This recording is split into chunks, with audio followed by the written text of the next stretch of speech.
suur puhastuse päev. See on nagu eeltähendus, hakkas suur puhastus pihta. Millega? Sest et rahvas mitte aru saades lükkas ta tagasi. Ja et ta tagasi lükkas selle Jumala tahte. Sellepärast Jumal hakkas neile järk-järgult andma. Mida? Egiptuse nuhtusegi niisama. Kõiki mida? Ehkki need on õpetused selleks, et inimesed ei läheks hukka, vaid nad tulevikus päritsid igavese elu.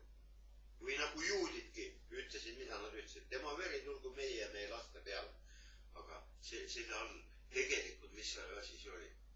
No nemad ei saanud midagi aru. Nemad mõtlesid jah, et see värdjast tead, et see hea, et ta maha löödi nüüd kiiresti, et meie oleme nõus kõik selle oma pea peale võtma.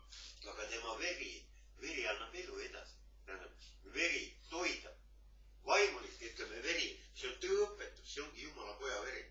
Mida Jumal läbi poja räägib, see õpetus. Eluseaduse reeglite õigeks mõistmisega.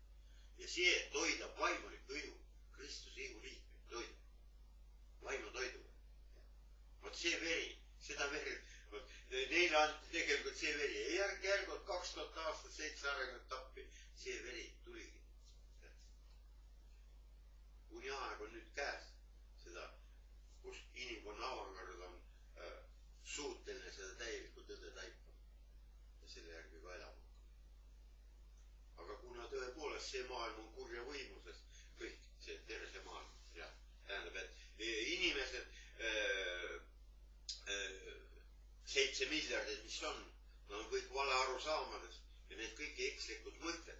Kõik need mõtted, kõik need tuiavad siin ringi tead või valitsevad seda inimkonna mõistuse taevast. Sellepärast siit on väga raske läbi lüüa. Siit lööb läbi ainult täielik tõde ja see peab olema organiseeritud nagu kogudus, organiseeritud koolkond. Koolkond ongi kogudus. Või organiseeritud sõjaväeüksus, eliitsõjavägi. Ainult see lööb läbi sellest. See lööb tagasi need. Taevaluse tekstidest kurjad laimid.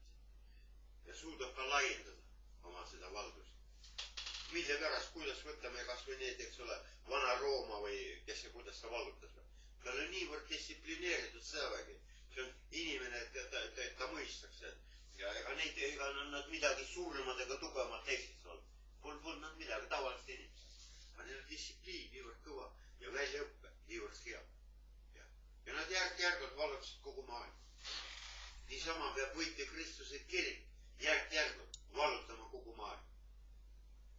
Distsipliini ja väga hea väljaõppega. Tähendab, et ta valdab seda tõõpetust täielikult ja edastab seda.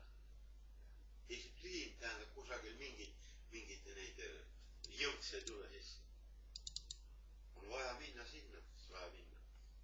Minnakse ja mingid asjad ei saa ka takistada.